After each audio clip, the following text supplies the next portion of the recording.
2 महीने पहले Bharatiya Janata party BJP के सांसद डॉक्टर निशिकांत दुबे ने सुप्रीम कोर्ट पर आरोप लगाते हुए कहा था, इस देश में यदि कोई धर्मयुद्ध भड़काने का जिम्मेदार होगा तो वह सुप्रीम कोर्ट और उसके न्यायाधीश ही होंगे। उनके इस आरोप से बड़ा विवाद खड़ा हो गया और विपक्ष ने उनकी तीखी आलोचना की थी। लेकिन प्रसिद्ध वैज्ञानिक, लेखक और वक्ता आनंद रंगनाथन ने एक वीडियो बयान जारी कर दुबे जी का पूर्ण समर्थन किया था। रंगनाथन ने अपनी धाराप्रवाह अंग्रेजी में सुप्रीम कोर्ट से 9 सवाल पूछे जो बहुत महत्वपूर्ण हैं। एक, मोदी सरकार ने जम्मू कश्मीर का विशेष दर्जा हटाने वाला अनुच्छेद 370 समाप्त किया तो सुप्रीम कोर्ट ने विपक्ष की याचिकाओं पर तुरंत विशेष पीठ बनाकर जल्द सुनवाई की। लेकिन 1990 में कश्मीरी हिंदुओं पर हुए अत्याचारों जैसे जबरन पलायन, घरों पर कब्जा, मंदिरों का विध्वंस, हत्याएं, बलात्कार, नौकरी से निकालना पर दायर याचिकाओं को ये कहकर खारिज कर दिया कि अब बहुत समय हो गया है, हम यह मामला नहीं खोल सकते। क्या ये दोहरा मापदंड नहीं है? क्या इससे हिंदू समाज में आक्रोश पैदा नहीं होगा? क्या ये धर्मयुद्ध भड़काना नहीं है?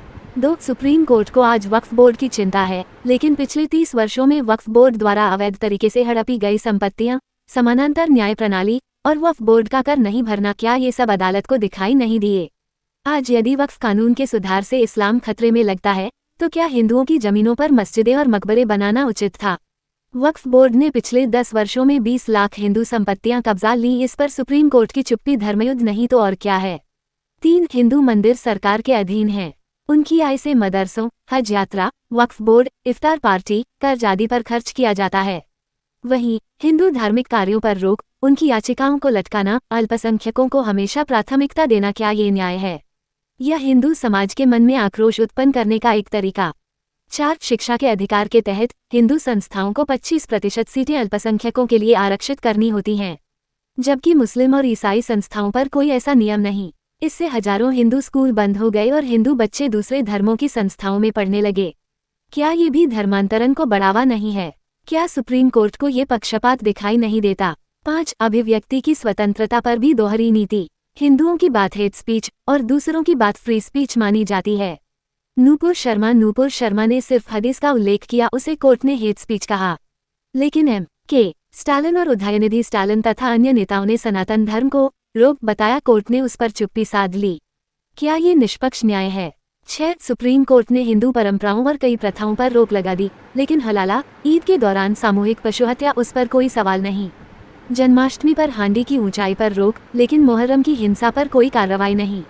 दिवाली के पटाखे पर्यावरण के लिए बुरे, लेकिन क्रिसमस के पटाखे नहीं।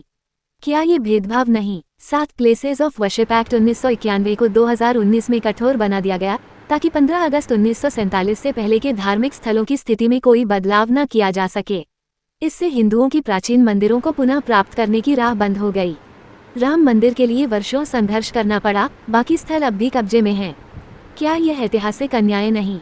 8, शबरीमाला मामले में भी कोर्ट ने हिंदू भावनाओं को चोट पहुंचाई।